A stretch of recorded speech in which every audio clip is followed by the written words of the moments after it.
Good morning, everyone, and welcome to the Village of Ruidoso and the City of Ruidoso Downs Regional Wastewater Treatment Plant Joint Use Board meeting this January 20th, 2021 at 10 a.m. And we're calling this meeting to order. If you could, please, Bertha, have a roll call, please. Yes, sir. Chair Crawford? Here. Councilor Jackson? Here. Councilor Cornelius? Here. Mayor Holman? Here. Joey Jarvis? Here. Okay, all are present. All right. Good morning, folks. Glad to see you on. Well, I don't see you. Yeah, I can see you there now. So if you ever at any time have any trouble hearing us or it cuts out, please just speak up immediately. But we appreciate everybody showing up. We'll move on with a motion for approval of today's agenda. Mr. Chairman, move to approve the minutes as presented and the agenda. Second. Okay, we have a motion and a second. Any discussion? Being none, roll call, please, ma'am. Yes, sir. Councilor Jackson? Aye. Joey Jarvis? Aye. Councilor Cornelius? Aye. Chair Crawford?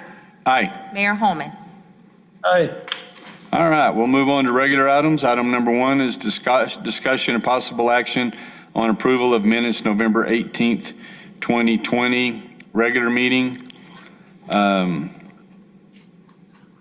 And so do we have any? I think we already had a motion for that, did we not? We did. Yeah. Okay, we'll move on to item number 2, Bertha. Do we have a second on the minutes? Bertha, I combined the agenda and Did you minutes want to do together as them? one. And those 2, yes. He wants to go home. Yeah, he was in the giddy up and let's get her done mode. I was excited about item number You 7. Thank you. Okay, we'll move to item number 2, is discussion and possible action on adoption of Resolution 2021-01, a resolution declaring the reasonable notice of public meetings for the Regional Wastewater Treatment Plant Board. Do we have any discussion on that? Need a motion? Mr. Chairman, move to approve the resolution declaring reasonable notice of public meetings for the Regional Wastewater Treatment Plant Joint Use Board. Second. Okay, we have a motion and a second. And roll call, please. Councilor Jackson? Aye. Councilor Cornelius? Aye. Chair Crawford? Aye. Mayor Holman? Aye. Joey Jarvis? Aye. Thank you. Okay, thank you, gentlemen. Item number 3, discussion and possible action on second renewal agreement with Joshua Cannon and Associates, Inc. for appraisal and advisory services relating to Waiver, Valuations, Wastewater Infrastructure, Relocation, Easements, services on the Sanitary Sewer System Repair Rehab Project DR 1783 PW 155. Is this Karen? No, sir. Karen's out. This is John Commander. Okay, John, go forth. Okay, this is the second renewal agreement. And Cannon and Associates, they do our valuations on our easement acquisitions for the sewer line project. Does anybody have any questions of Mr. Commander? Well, I just had one, just for clarification, John. This is Jackson. On the budgeted amount of $54,000 and the available balance of $23,700, are we within budget for that remaining amount that we have as a balance? For this fiscal year, our expenses are, we have spent $30,205. Did that answer your We have the question? majority of them taken care of, don't we? I just wanted to know if the remaining balance was enough to carry us through on our current budget. We believe it is. We're keeping a close eye on it. If we have to go out for a full procurement, we have plans to, but we feel like we're going to be within the budget. Now, thanks, John. And that also applied to item 4, which was basically the same thing. Okay. Does anybody have any additional questions of John related to item number 3? Okay. Need a motion, please? Mr. Chairman, move to approve the second renewal agreement with Joshua Cannon and Associates Incorporated for appraisal and advisory services relating to waiver valuations, wastewater infrastructure, relocation easement services on the sanitary sewer system repair rehabilitation project DR 1783 PW 155. Second. Okay, any further discussion? Okay, roll call, please, ma'am. Counselor Jackson, Aye. Counselor Cornelius, Aye. Chair Crawford, Aye. Mayor Holman, Aye. Joey Jarvis. Aye. Thank you. Okay. Item number 4 is discussion and possible action on second renewal agreement with Koppler Law Firm, PC, for professional legal services to oversee the legal authority and process of federal acquisition of property easements in accordance of 49 CFR 24-102B on the sanitary sewer system repair rehabilitation project DR 1783-PW 155. Okay, John, you're handling that one also? Yes, sir. And it says this is the second renewal with Koppler Law Firm. They are assisting us with the legal services for the property easement acquisitions for the sewer system project. And this fiscal year to date, we have spent $37,041.60. But we are keeping a close eye and make sure we don't go over the budget. Okay, Mr. Boyda, do you have anything to weigh in on this? Chairman Crawford, no, I don't. Okay. Anybody else have any questions of anyone? Tim or Ron on there? Pardon? Tim or Ron? Yes, Tim, do you have anything to add to that? Mayor, no, just that we are making quite a bit of progress. And things seem to be going very well now that we've resurveyed and process seems to be going smooth. Tim, it's John. We had one lady up on Fox that we thought we were going to have to proceed with some action, then you took it off the agenda for the council meeting. Did we work out an agreement with her, or what's going on there? The lady up on Fox Drive that we were working on the easement, it was a temporary easement. Marty and Adam went out and they identified the opportunity to relocate, to move a sewer line further south. And that by relocating the sewer line, it took it did away with the opportunity for the temporary easement. So we don't need the easement from that individual anymore. Okay, thanks. So I know, John, it begs the obvious question. Why don't we know that before? So we're making sure that we've looked at other options and done more field observations and inspections before we go that route. Thanks, Tim. Any other questions of anyone? Okay. Roll call, please. Did I get a? You have an motion, yeah, Mr. Chairman. I need a motion, please. Mr. Chairman, move to approve second renewal agreement with Koppler Law Firm, PC, for professional legal services to oversee the legal authority and process of federal acquisition of property easements in accordance with 49 CFR 24-102B on the sanitary sewer system repair rehabilitation project DR 1783 PW 155. Second. Okay, we have a motion and a second. No other discussion? It's a question. Okay, roll call, please. Counselor Jackson, Aye. Counselor Cornelius, Aye. Chair Crawford, Aye. Mayor Holman, Aye. Joey Jarvis. Aye. Thank you. Joey Jarvis. Okay, item number 5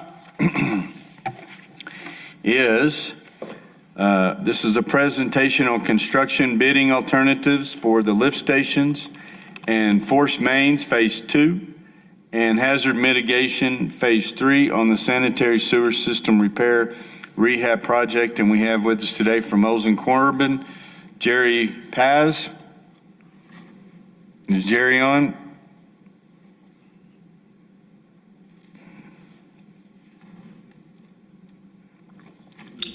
Chairman Crawford, I don't think that Jerry is on. Okay. I was texting him to see if he got the link.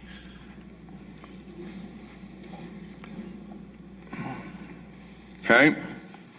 So I'll tell you what, if he's going to be on a little bit, if y'all will grant me the flexibility, we'll move on to item number 6, and hopefully we'll hear from Jerry shortly. So I will move on to item number 6, is discussion on use attainability analysis, known as the UAA, for aquatic life uses for the lower Rio Ruidoso and upper Rio Hondo in New Mexico.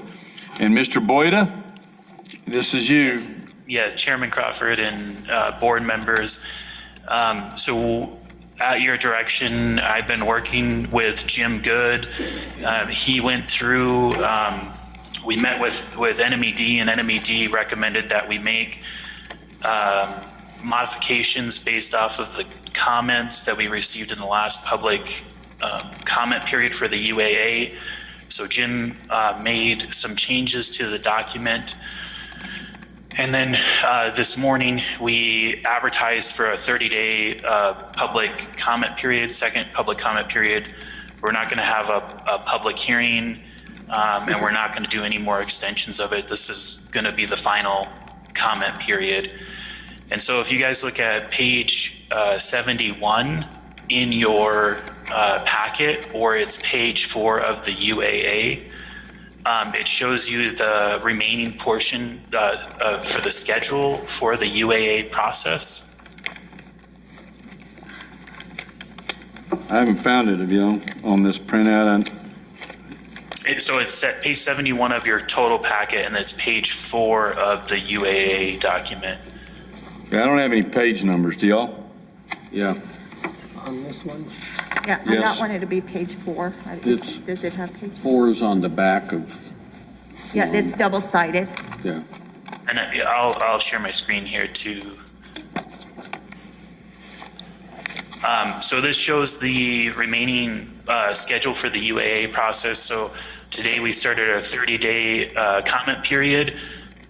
So on February 20th, we'll have that be done. Jim Good is then going to review the comments, and on the March regular JEB meeting, we'll have a conversation to see if you guys want to proceed with the petition to the Water Quality Commission. But if you guys do authorize it, we'll issue that petition on March 29th of this year. And then we will submit the final UAA with the comments. We have to comment on every single response that we get in the public comment period on March 14th with a tentative hearing date in September of this year. So hopefully we can try to stick to the schedule as much as possible. If you guys have any technical questions, I can try to help you, but just wanted to see if you guys had any questions about the schedule. Eric, it's John. What's going on with Mr. Sugarman? This was his big sticking point. Well, it's my understanding that the hearing, the appeal that he did for the permit and the TMDL is occurring tomorrow. So we didn't reach any type of settlement with Steve Sugarman. Okay, do we have representation at that hearing? Yes, and we're actually going to be meeting with Lou after this meeting, Isaac and I and John Underwood and Zach, to discuss about compliance with the NPDES permit. Okay, thanks. Hopefully that goes well. Yes, I hope so too. And I will make a note to remember that it is going to be broadcast on YouTube if you guys are interested in watching it. might not be the most exciting thing, but at least you guys will have that link. Okay.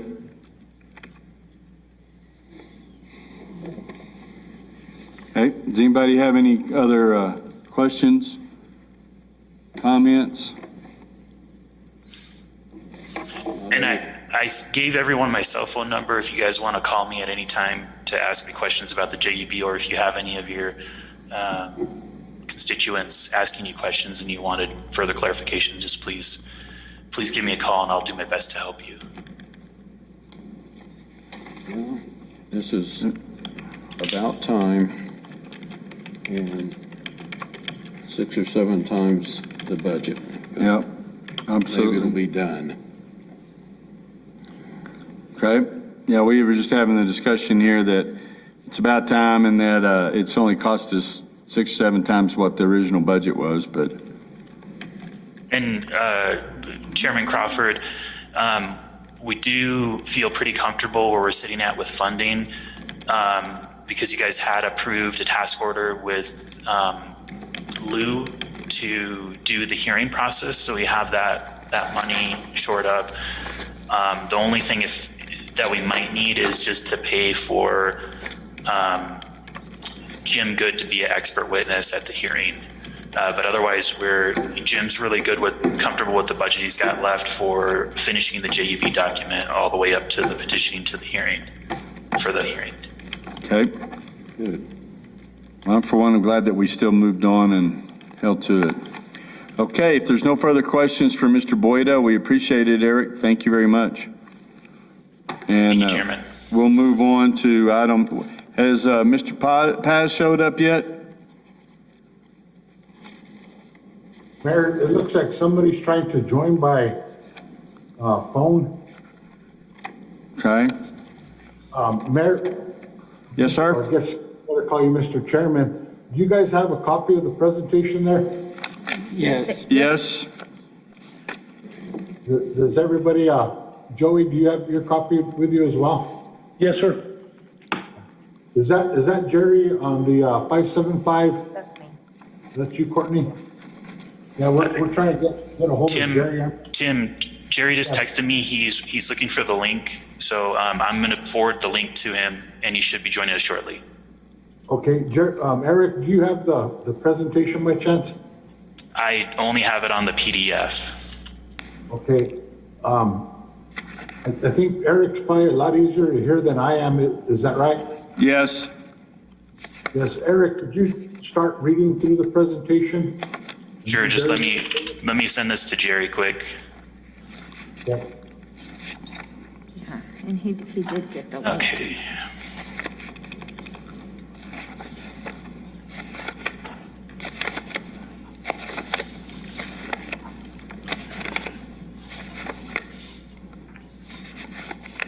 Mayor, before Jerry gets started, on those programs, it seems like at one time, we had talked about providing some of the supervision and inspection, and I didn't see that mentioned in either one of the plans. Do you know? As far as I know, there's that Mosen Corbin would have someone on site to supervise, but then it would fall to our people, and that's reviewed by Karen and Courtney, but we can ask that question. I don't know if it'll be Adam in the field, because I know yes. If I may, we're going to be considering the task the task order with Molson at a later date. So, we can look at that. We will certainly have some observation, but we haven't agreed on that part of the task order for Molson as of yet. Okay, and so the discussion that Councilor Cornelius was talking about is the village. Who are we going to have that will be doing some supervision or I don't know if you call it oversight? We have two Inspections or- employees that do the construction observation on our side. Who is it? Who is that? Chairman Crawford, members of the board, that's Eddie Cisneros and Jamie Newsom. Eddie Cisneros and who? Jamie Newsom. Oh, Jamie Newsom. Okay, awesome. Okay. I knew we had somebody, I just had all the names wrong. Okay, I think I see Jerry's bright and smiley face up there. Is that right, Jerry?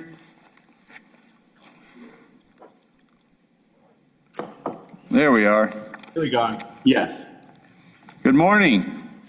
Good morning. I apologize for not getting the link properly set up.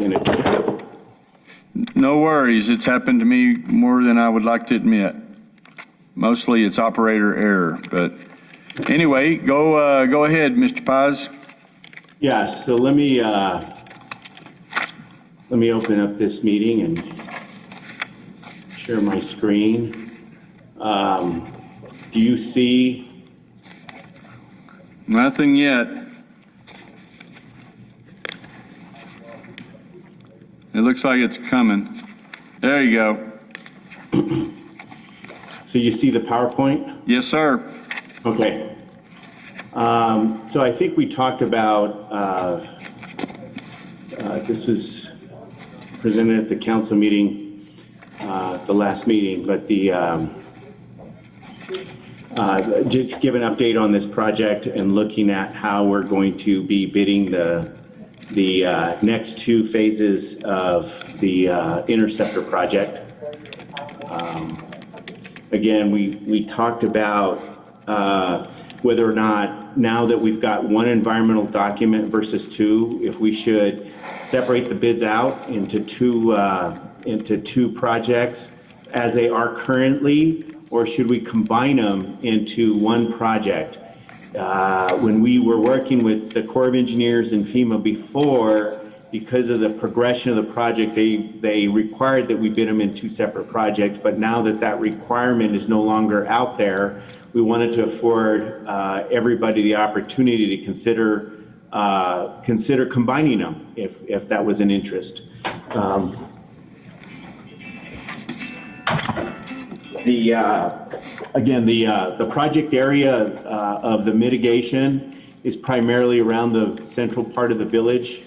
All the yellow dots and brown dots are where we're doing the bulk of our work. Some of the other dots, we were able to value engineer them out or do other techniques to minimize it.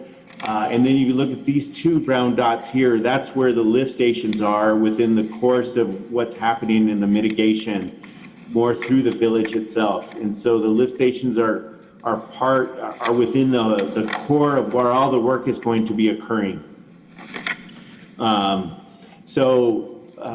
At one point back in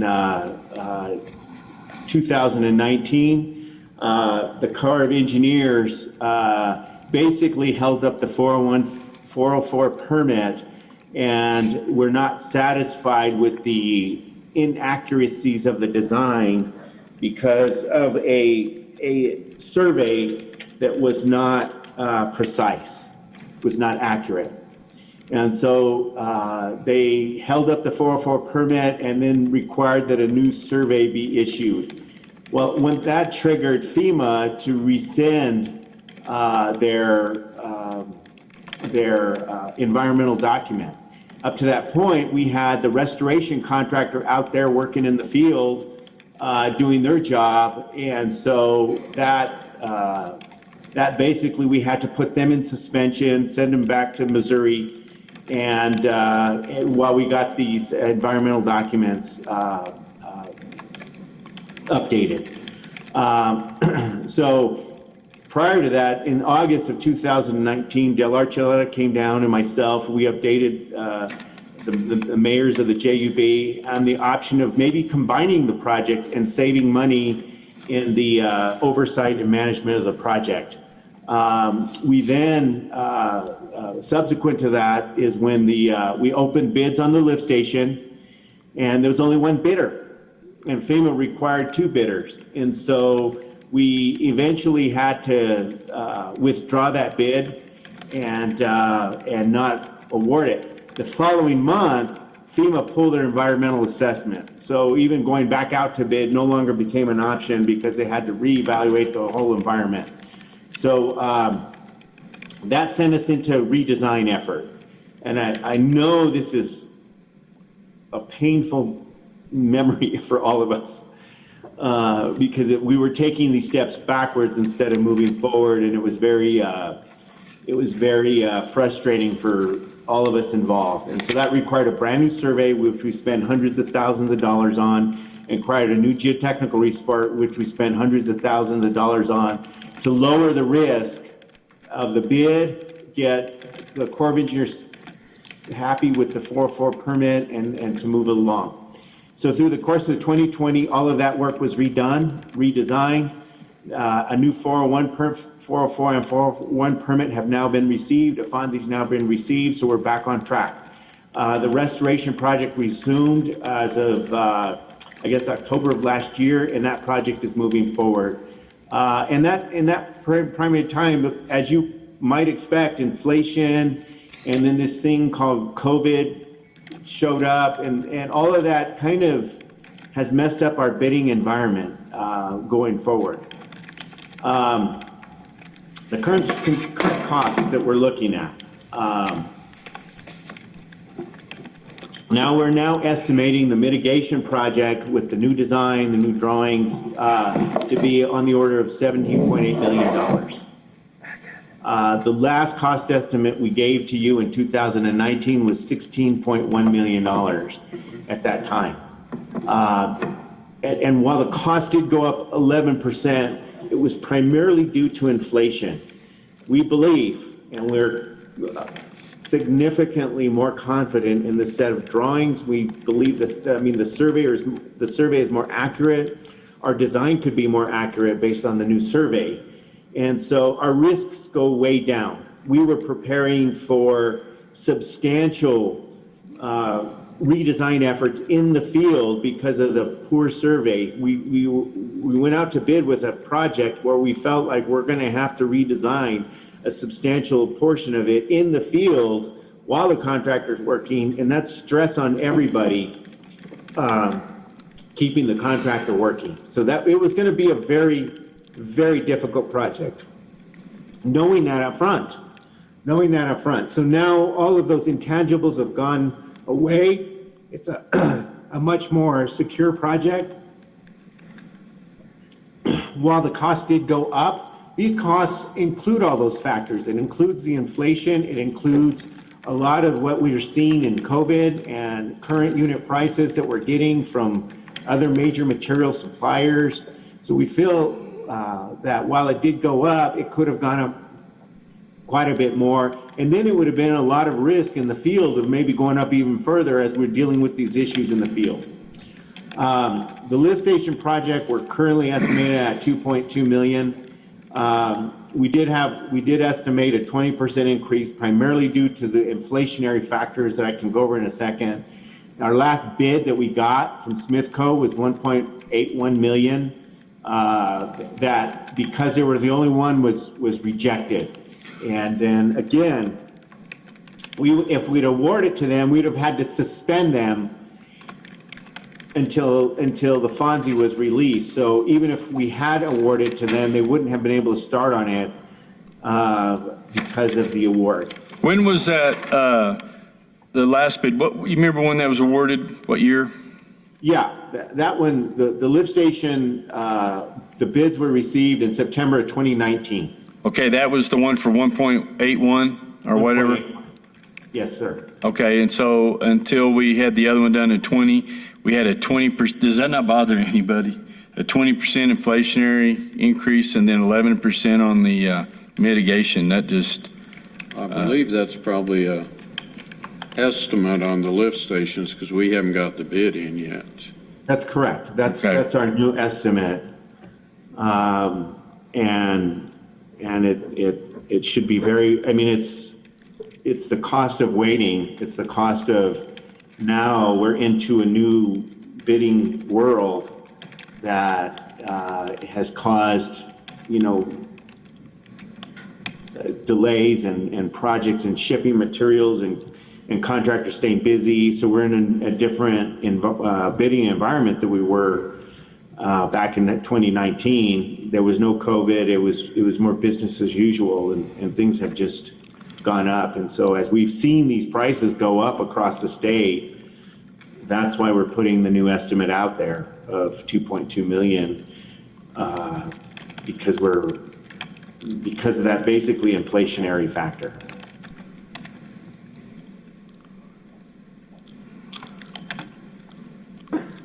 The duration of the mitigation is 18 months, and that never changed, and the duration of the lift station is 9 months, so that's never changed. That's the estimated duration for both projects that we put in the construction documents. So then we talked about how we would award this project, and again, Del Archuleta, we threw this out under bidding under 2 contracts, just the way it is now, 2 separate contracts. And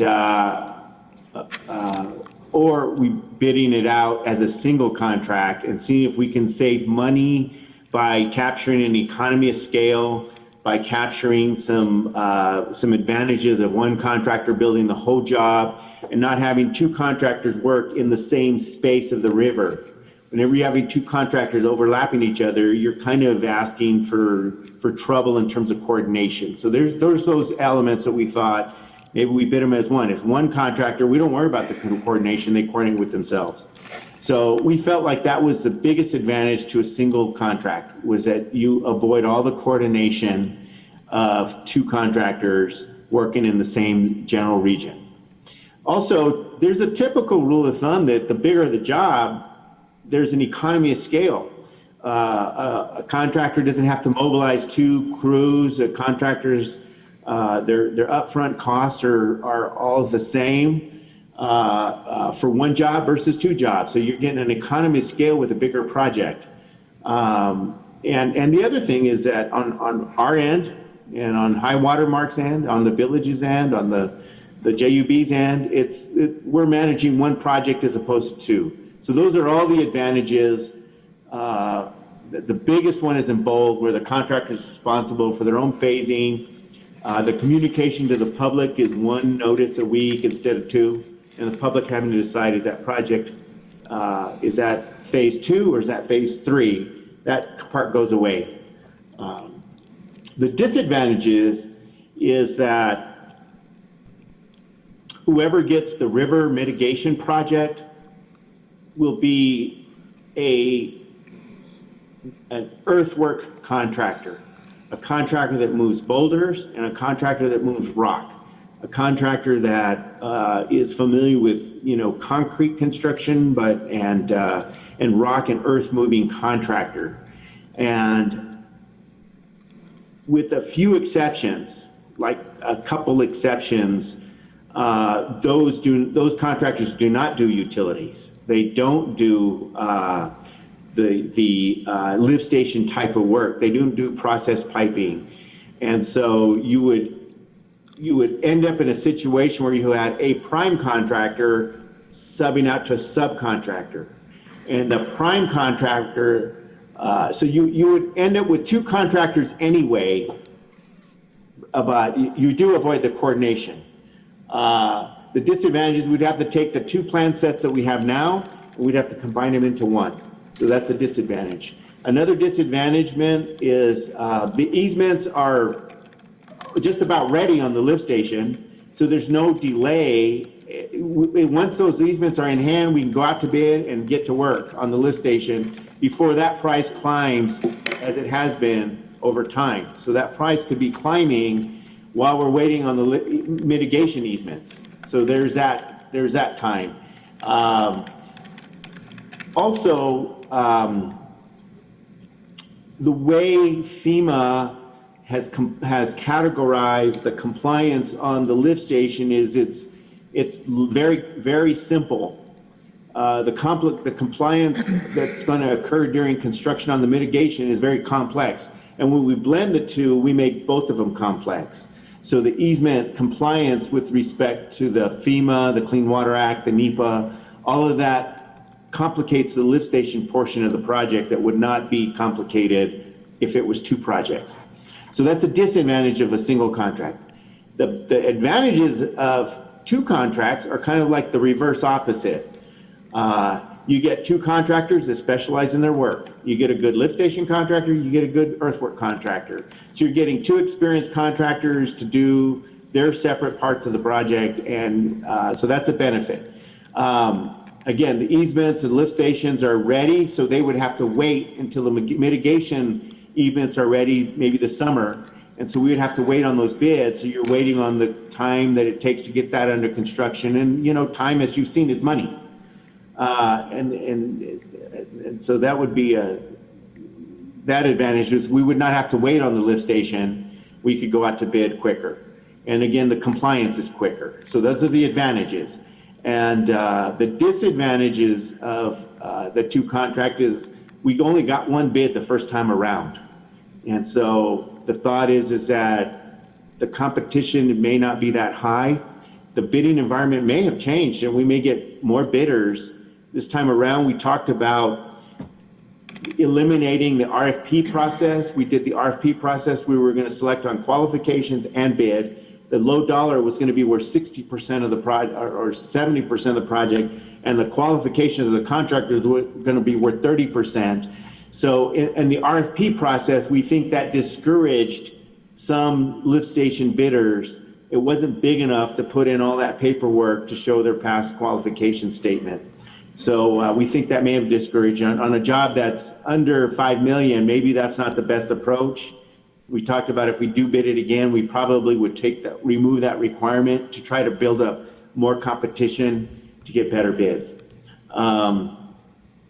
Again, the disadvantage of bidding on two contracts is you pay for more of all of us to keep managing both two contractors. And then again, the disadvantage, you got potentially two contractors working in the same area, getting in each other's way and making it difficult for the contractors to fulfill their contract if they're in each other's way.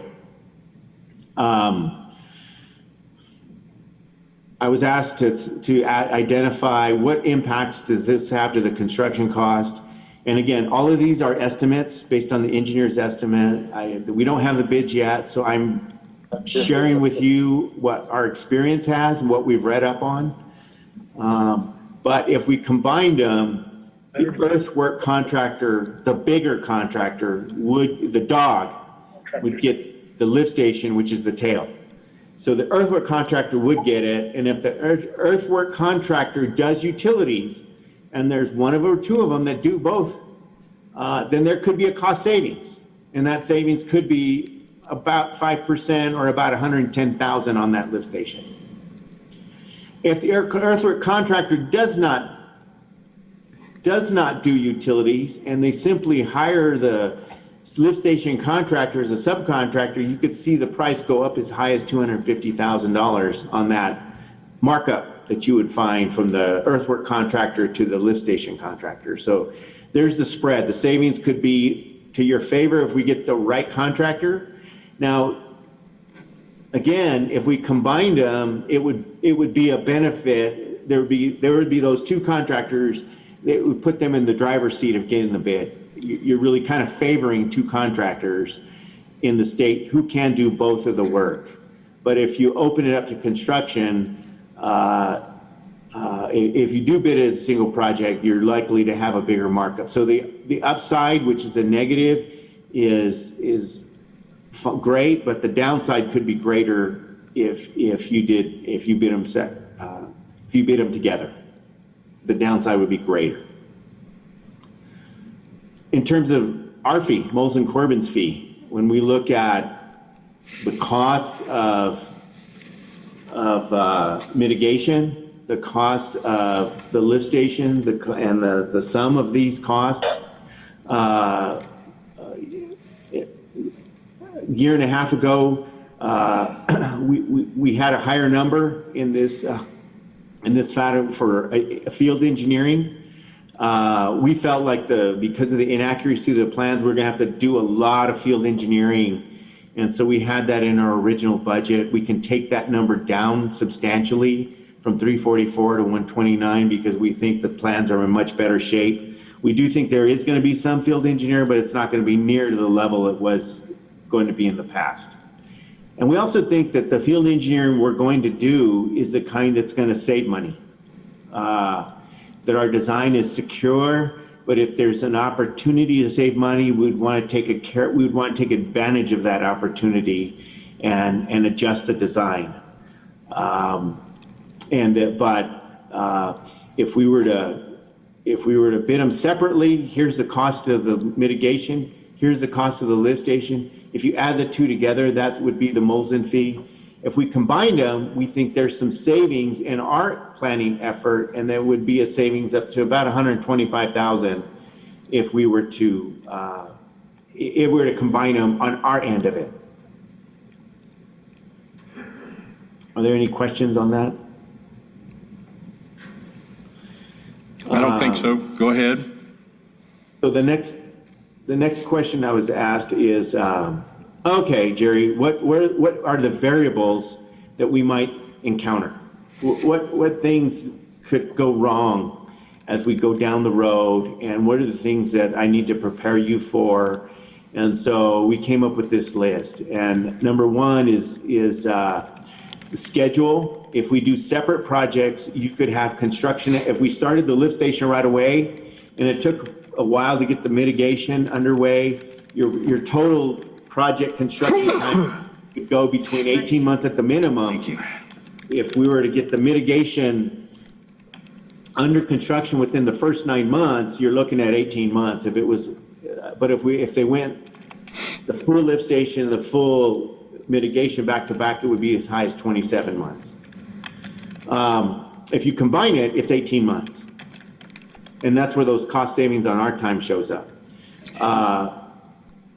The variable on that is we've seen COVID shutdowns. We've seen contractors that get their crew hit, they got to stop and go wait.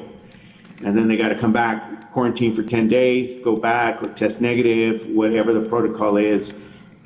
So we've seen these shutdowns occur across the state on a number of projects. So that schedule-wise, that's a factor that really none of us have control over going forward. Number two is the supply chain. Some of the equipment, like the flight pumps are made in Europe, and the international shipping, we have found that sometimes things just show up, no delays. Sometimes we've seen delays of 3 or 4 months in getting that shipping. Domestic shipping, we've seen internally factories that are shut down that make parts in the United States. They're domestic, and when their factories shut down, that delay shut down also. So those are some variables that occur as we go up. One of the things we talked about is this thing called ramp-up time, that we might put in a ramp-up time, and that allow the contractor time to order and get the material delivered to Ruidoso. So we basically award the contract and then allow a 90-day ramp-up time, and that gets them time to turn in their submittals, get all their paperwork in order, get their material ordered, get it delivered to Ruidoso. So when they start, there's no material shortage problems. They're ready to go, and we call that ramp-up time. We don't count it against the contractor's working days. We just delay the execution of the project, and we think that could help in terms of the material. Once the contractor gives up the material, if we give a 90-day ramp-up time and they got everything after 70 days, then we can start the contract to start the clock running, and they can start whenever they're ready to go with the materials in hand. So that's a concept we thought we would add to these projects. Now, the mitigation project, it's local material. They're gonna find the contractor's gonna win is gonna be one that finds the closest quarry to get them rock, because there's less shipping, there's less involved. But that quarry may or may not have COVID problems. That quarry may or may not have delays in getting workforce and other factors that are affecting the construction industry. So we would want some ramp up time, even on the mitigation project. Field labor costs. We've seen that 10 to 20% increase because of these frequent shutdowns. Contractors don't always lay off their employees for those 10 days. that they're sick with COVID or having to mitigate. They sometimes try to keep them busy, but then they build that into their cost. So we've seen that as a part of the labor increase. We've seen a dollar, and this comes from an engineering news record. I'm not sure exactly how that factors into dollars, but we've seen contractors having to put money into PPE equipment, making sure that they've got a lot more PPE going into their construction projects. And then we also got the issue of your lift station project will probably come from a New Mexico contractor. There's plenty of them that do that work. But your mitigation project, which is a lot of earthwork, rock building, we're looking at being very attractive. Anything over $15 million, you're going to get the eye of a lot of Texas contractors, Colorado contractors, maybe Arizona contractors. I mean, your restoration project, we got a Missouri contractor, so it's going to become it's going to be a very attractive project to those out of state.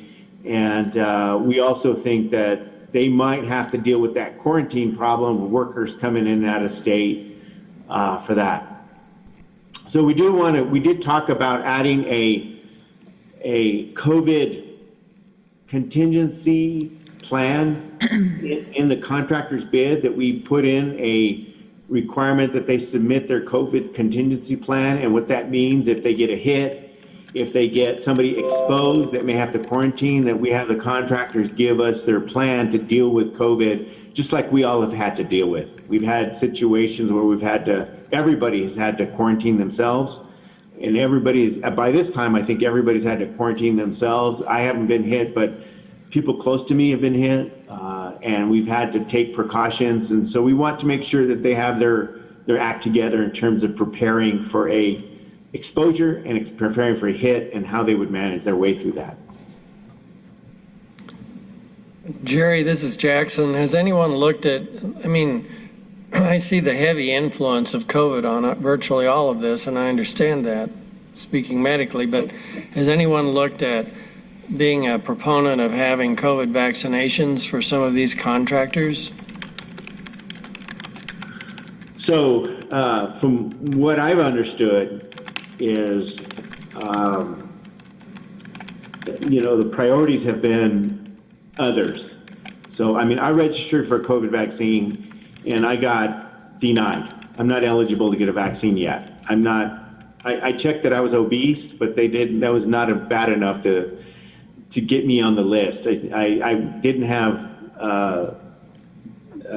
other illnesses that would have put me higher on the list. So, or situations. I didn't fit in the category. I checked engineer, but that didn't get me a vaccine. Anywhere. So I don't know what the priorities are. The medical, the priority has been the, people of a certain age. And so they're prioritizing people, and some people are getting it. But you're right, that I think COVID is with us for this year. We're going to have to deal with it until everybody's vaccinated. So the thought is we'd put some questionnaire into the bidding spec saying, how are you going to deal with it? How are you going to take care of it? I was happy that the village declared us to be an essential worker on your water and wastewater facilities. That allowed me to keep working. We didn't have to shut down our business because you provided that certificate to us. So that was very much appreciated. That allowed us to continue to pay our employees and pay our staff and keep our jobs. Not everybody had that benefit. And so the state is making these priorities. And so, yeah, I'm thinking maybe by the end of the year, I think we'll be out of the woods, and maybe a lot of these things will go away. It's just the bidding environment we're in today. Jerry, it's John. Yes. John. How long is it going to take you to have the project, if we combine them, when would that be ready to go to bid? So that's a good question. On the mitigation, the easements are rolling in every day. There's 140 of them. So there's going to be a day, and I've worked with even the same attorney you hired to do this. I have done what we have termed friendly condemnation. if you file for right condemnation and you can take the appraisal amount you get, and you take the survey you got, and you take the condemnation brief, which is a 2-page document, you deposit that with the district court, you get right of entry in 24 hours. Yeah. So we have done it where we're still negotiating with the property owner. We're still haggling. We're still working out the details. But we file the condemnation because it allows us to get on the property and start working while we come up with a fair price. So in most cases, I think we're going to get that situation where we might file a condemnation proceedings. We might tell the property owner, we're still going to haggle with you. It just allows us to start our job. And so there's going to be that day where you feel like everybody's been talked to, everybody's going to hurt. There's going to be 3 holdouts. There are going to be 3 people that just decide they don't want to do it. And you may actually have to go through the condemnation process all the way. But you get right of entry and they can't enjoin you on that. So you have the authority to do that. You have right of entry. We build the project. If we wait until everybody signs, it could be summer. It could be fall. If we do it where we set a date internally, let's say May 31st, we say, okay, we're going to go to bid on May 31st. We can combine the plans and go out to bid June 1st. It's just the will of the board to say, are we willing to condemn? You can tell us, you can direct us in April, let's go out to bid in April, and then we go out to bid, and then bidding's going to take 30 to 45 days. You actually don't need the right of entry until you give the contractor notice to proceed, and he has to start work that next day. So even while we're advertising, we're bidding the project, we could still be haggling with the property owners, tweaking their surveys, tweaking the appraisals, tweaking all the details that goes into getting them to sign. We could still do that, and while we're bidding at the same time. But once we open bids, I'm sure that, you have to have that right of entry to start. So there will be a day where condemnation becomes, instead of theoretical or friendly, it becomes real. Right, but we're talking about having a ramp-up period, so you'd still have that time. But Yeah, you could how still much have that time without the condemnation easement deal, how far are you away from having it ready to go to bid? So I would say that the mitigation plans are 100% done. The lift station plans were 100% done. We had already bid it one time. So to get it ready for bid would probably take us 3 weeks. We would have to get new wage rate. The only thing we'd have to order is new wage rates and fill out some of the compliance documents. But 2 weeks to 3 weeks, we can get it out to bid on each project if they're separated. It would add another 30 days for us to combine them. So but both of them are in good shape to go out to bid. If you said go for bid now, we would probably, we could probably get that together in 30 days. We can apply for the wage rates while we're combining the projects, while we're combining the spec books, and while we're combining all the 2 jobs. So we could order that paperwork and get that ready to go out and advertise for bids. But 30 days to combine the 2 sets of plans and specs. Okay.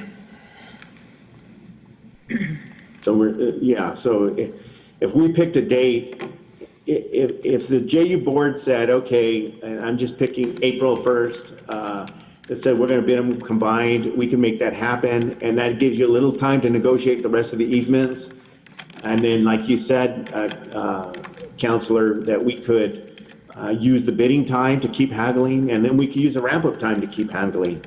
And so, and that they're not allowed to move any equipment out there or trespass on anybody's property until we signed it, but at someday you need to file the condemnation papers. And so, and again, I would have to consult with your attorney on his time to draft up these condemnation papers and get that done. But I think if you picked a date like April, everybody could shoot for that day if you elected to combine them.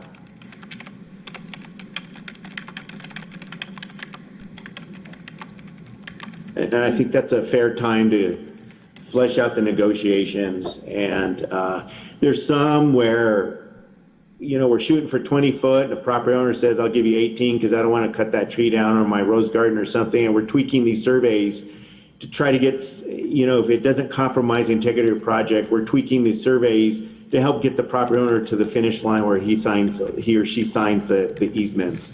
And so the Phoebe and Karen are doing an excellent job negotiating those easements. And as we go through those process, every single property owner has their own quirky things they want to see in there or not in there, or can you shift the line over 3 feet, or can you do these things? And so we're coordinating with those property owners. There's going to be a date, and I may be premature in saying April 1st, but I'm thinking that by April 1st there should be no more tweaking, that we should all have those ready in hand if we're going to do a combined project.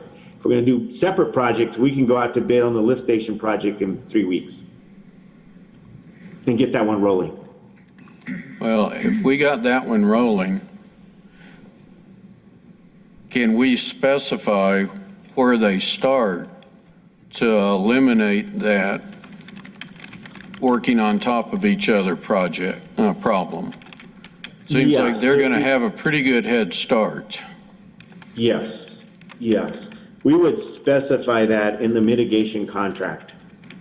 So that's a good point.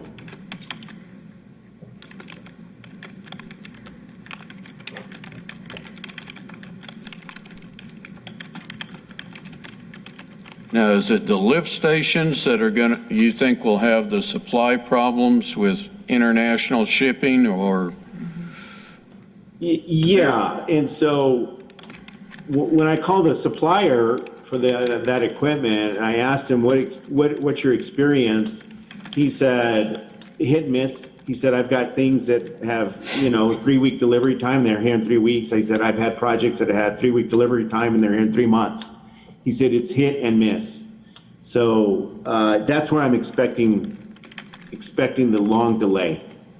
Yeah, okay, you have spec'd out the equipment, so everybody's going to be bidding the same thing. Yes. Is that true? Yes. Well, I know there's problems with this sometimes because we've done it, but we could go ahead and buy the equipment. yeah, that's Have it another here. option. That kind of makes some warranty issues that you'd have to cover in the contracts. Yeah, I like your idea on the ramp-up time. We've done it. We did it with your wastewater treatment plant.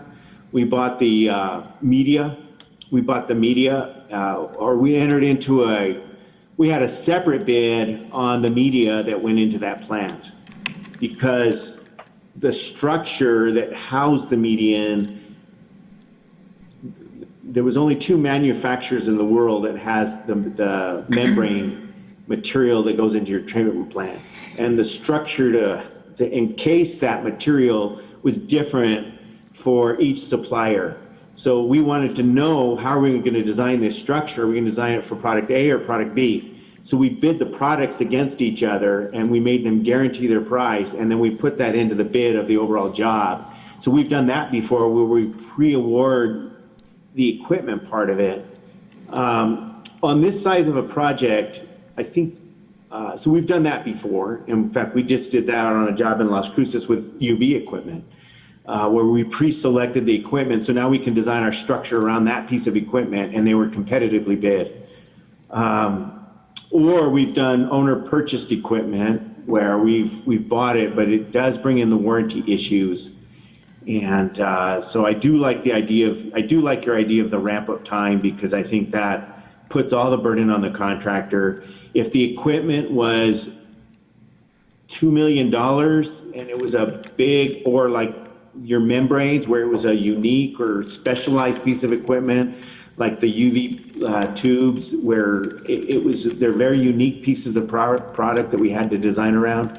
These lift station pumps are not unique. They're not out there. And so I think it's best to have the equipment and material under the warranty of the contractor. Yeah. I understand that. It was just a time issue. Yeah, Yeah, because if we supply them, if it's missing a part, then it's our fault.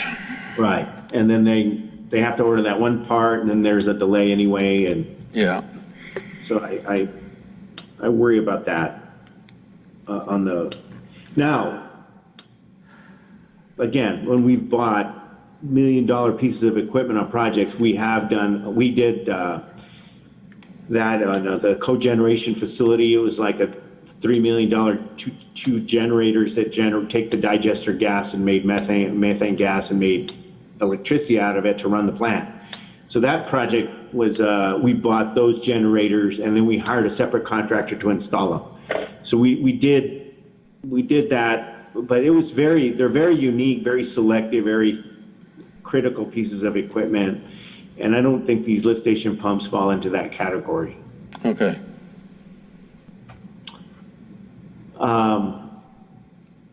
So the recommendation, oops, backspace. Didn't mean to rush through that one. Come on. The cost savings did not change significantly whether we bid them one project or two, but the greatest potential to receive more competitive bids is if we separated that. And a few of my contractor buddies confirmed that. They said if you separate it, you can get better competition with these big dirt contractors that don't have to worry about the lift station. They get in there, they do their job, they'll give you a better bid. They won't mark up the lift station work. They felt like the competition would be better if they were separated. And again, the benefit is it allows field construction to show progress earlier. We can get started. We can go out to bid with the lift station now. And then the two contractors, we just do have that extra coordination. So there's the positive and negative. We do think that if we bid the lift station out by itself, that if we go to the normal low bid process like we've done on most every other job, that we can attract more bidders. We only got one last time, and I think some of the feedback I got was that we followed that RFP process, and that was discouraging to some contractors that would rather put their time and energy in other projects. You know, the feedback is it wasn't big enough to go through the hassle of going through that. That we allow for a 90-day ramp-up time, and that we require they submit a COVID contingency plan.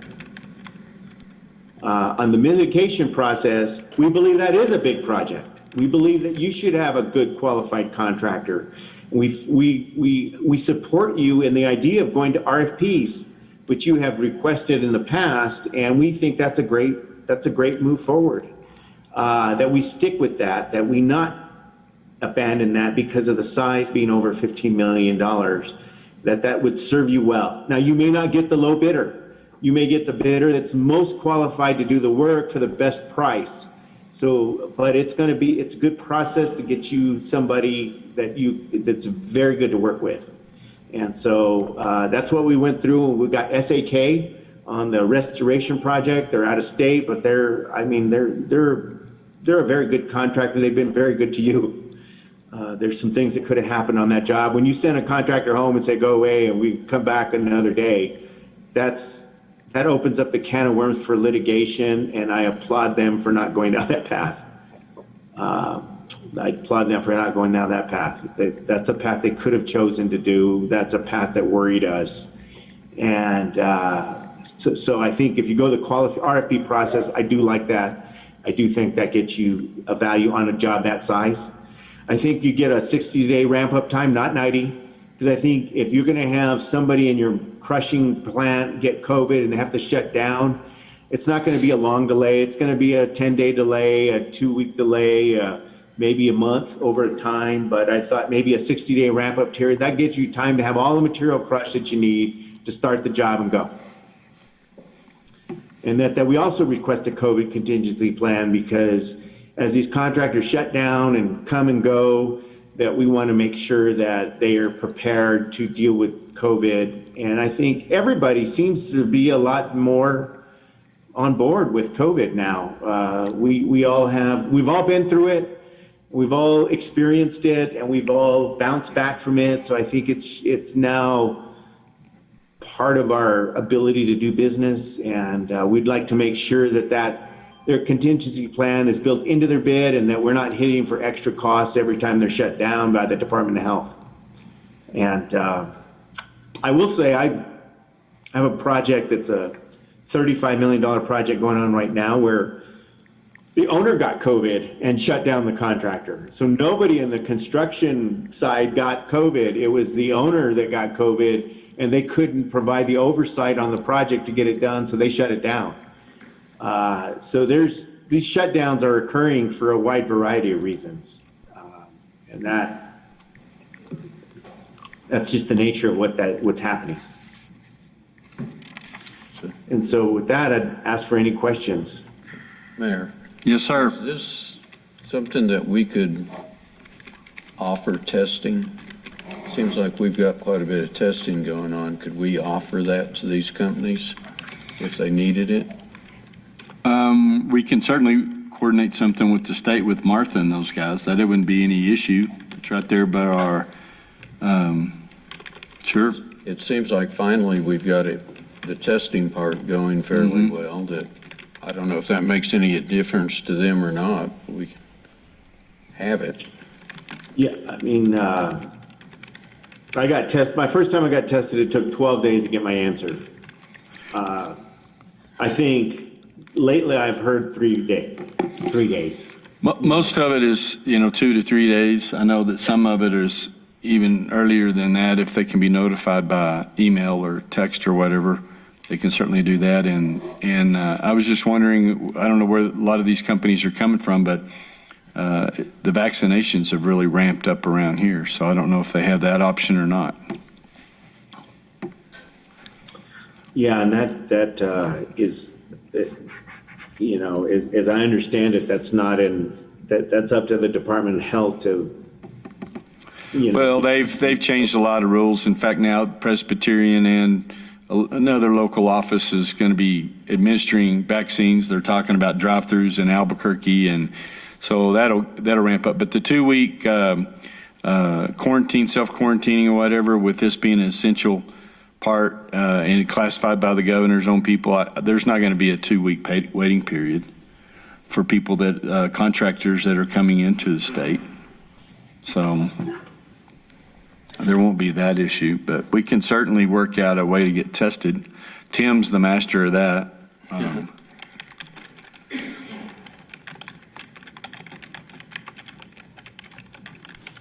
I'm on number 10, so What'd he say? Oh, he's on number 10. Yeah, he's. That's why none of the others of us can get tested. You used them all. He may rent himself out to get tested now for someone. Yeah, I've gone to the rapid test, and that's nice to get the answer right away. They say it's less accurate, so it's always it's hopefully.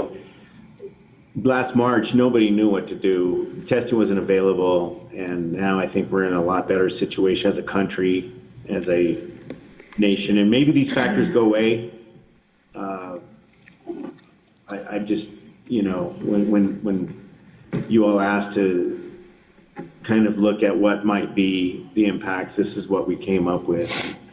And it could be fears that don't go away. Maybe, hopefully we can get a lift station bid under 2 million and it didn't hit as hard as I'm thinking. I've just seen all these prices around the state go up and don't have any physical, like the site work wasn't any worse or the working conditions were any better or worse. It was just cost escalations that go up from time to time. Sometimes steel production has hindered the project. That's not going to affect your earthwork people.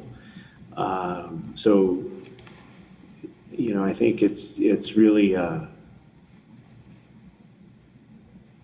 could have no effect on your employees. I mean, SAK, they've mitigated all of their risk and has continued to work. And so hopefully that'll be the case as we go forward. Is there anybody, Mayor Holman or Joey, do you guys have any questions or comments on with Jerry?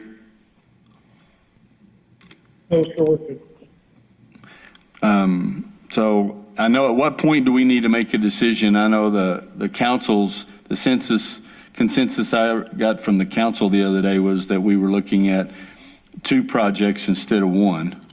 So what are we needing? I mean, I don't think that we need to go ahead and beat this to death. I think that you've demonstrated that just with the inflation numbers that you're showing on the percentages are nuts.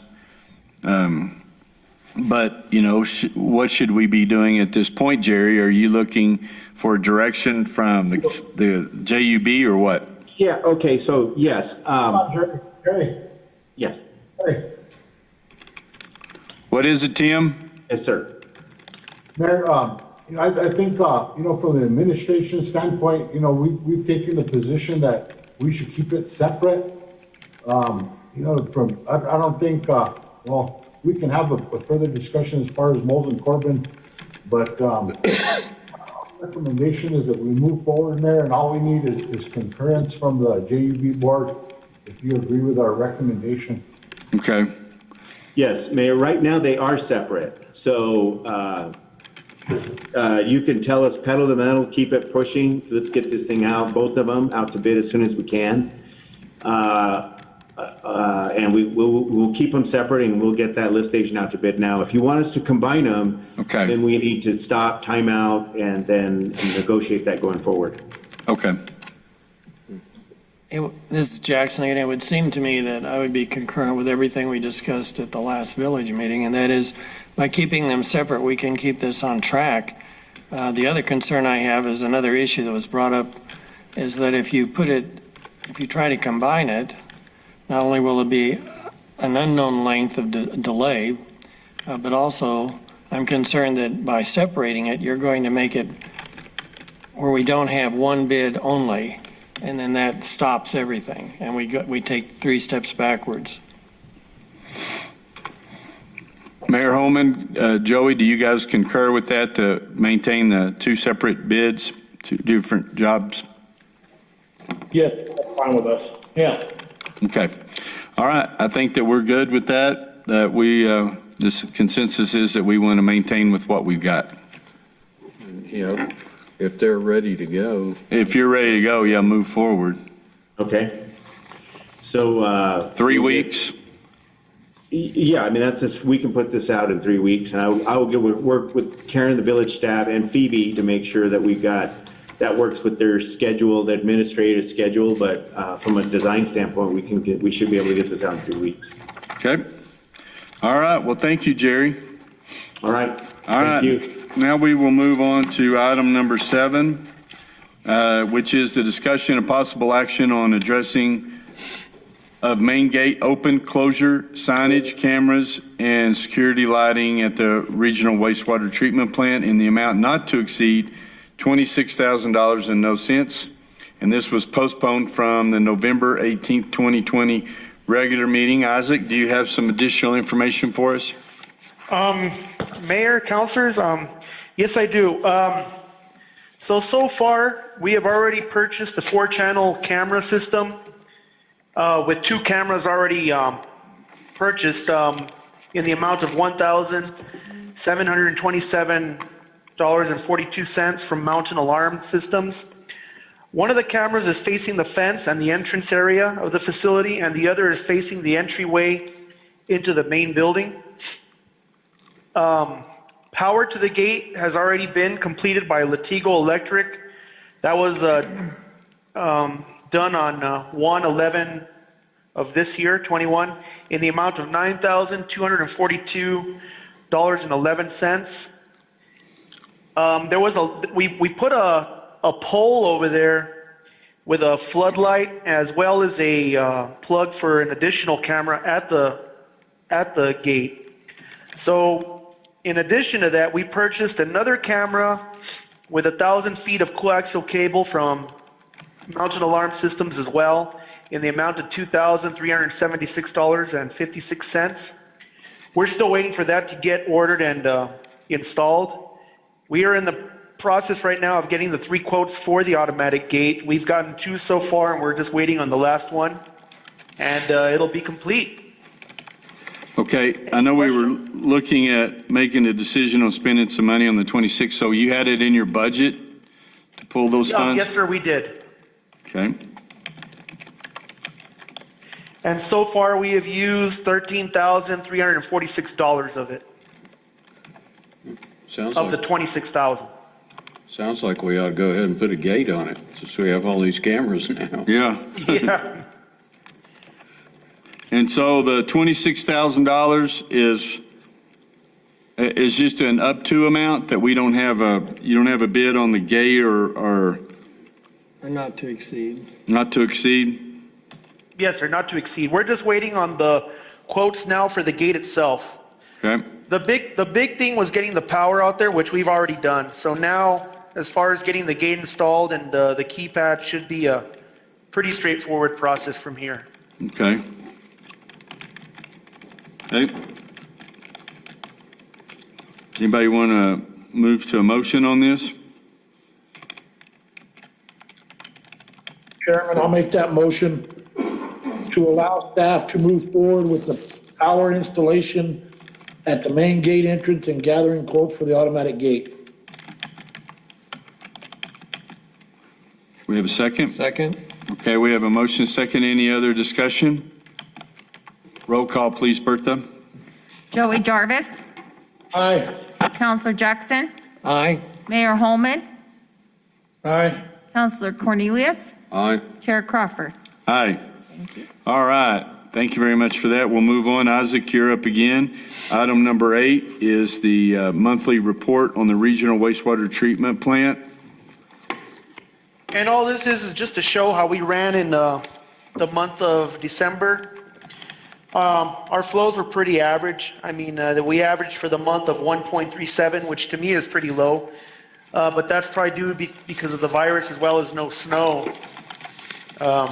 Hopefully we do get some snow in the future. But some good news today, we are definitely going to start our fog program up as far as getting a hold of septic companies around town to see if people have been staying up with their grease traps and getting them cleaned out. On the next page, we did have a high number as far as Palmer Loop, as far as the fogs samples went. It was 145, which was really high for Palmer Loop. The end of the Mountain Gods was 12.9, which was low. Maybe that's just from people staying home and cooking and possibly because of the virus. We also got one at our metering station, which was 40.8, and that's what's showing what's coming from Ruidoso. We're going to be doing one this month, which I will present next month, as far as what the core contribution is, which is low, as always. Any questions on anything? Anyone? Well, Isaac, this is Jackson. Isaac, I was just taken by what you've already pointed out, but as I looked back in December of 18 and December of 19, I'm still wondering what the mitigating factor for such a huge jump in fog for December 2020. I mean, even with people staying in, people cooking more with grease, it just seems to be an outlier that can't be explained easily. Yeah, it's very, very difficult to be able to pinpoint anything. I see what you're saying. Chairman, some of that may be because the restaurants aren't doing as much. They're the ones that have grease trap. And if everybody's cooking at home and not paying attention, we may need to do some educational work on that. Keep people from dumping it down their traps. Yes, sir.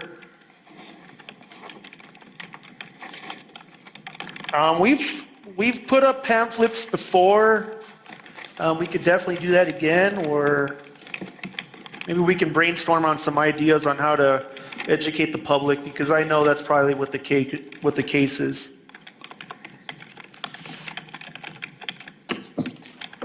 Any other questions, gentlemen?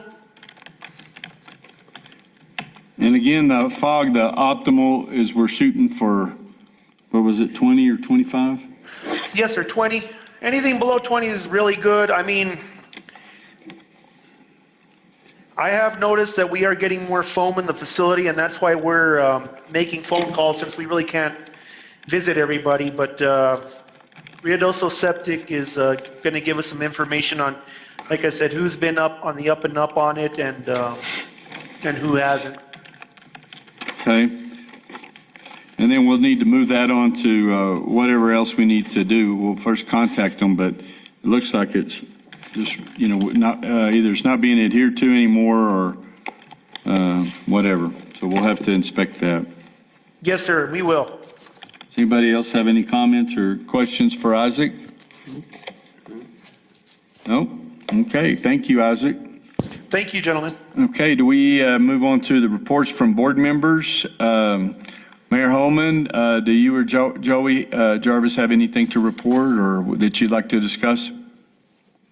No, I don't have anything. Joey, do you? No, sir. Okay. None, Jackson, Cornelius? Yeah, I've got one thing. This is sort of old, comes up every once in a while. I had a guy from Southwest Solar reach out again the other day. They're the ones that gave us the original proposal down there. They're still interested in doing one of those PPA, paid power agreements. Uh-huh. And their last one showed that they would save us $84,000 in the first year. And it didn't cost us anything. They do it, give us a reduced electric bill. And I'm not sure today's the right day to do it. I suspect with the new administration, there might be some more Money coming in? some more friendly solar credits or stuff that have been being phased out. I think it's something we definitely need to keep in mind. And What was the reason? Because we looked at those hard, between that type of a company and another one that we actually purchased it or whatever. What was the reason that we didn't move forward? Do you remember? We just never did anything. We just, It would take a pretty good capital outlay to buy all of it. right, But then you get all the savings. You got I believe Tim may have done one of those in Santa Rosa, and worked out pretty good. The other thing is, the Williams own that property around right. and I've talked to Bordy about it, and they're willing to lease us, or the company, that property, so we could, because the building, one company wanted to put the collectors on the buildings. Those buildings aren't engineered for that. There's not room. But Bordy's talked to his family, and they're willing to lease us that 10 acres that we might need. So I think it could go pretty quick. And there have also been a couple of other companies, and I haven't heard from them in a while, but we could get some proposals on that. I still think we may need to wait Just a little bit longer. and see. I mean, if they get better tax credits, then we ought to get a better deal. Right. And then most of them have a option that after they use up their credits and amortize it out, then they're willing to sell it pretty Cheap to get the maintenance question off their. Okay. Okay, well, we can certainly keep our eyes open for that in the future. Okay. I believe that concludes it. We don't have a closed session today, so this will conclude the joint use board meeting for the Ruidoso wastewater treatment plant. This meeting is adjourned. Thank you. Thank you, guys.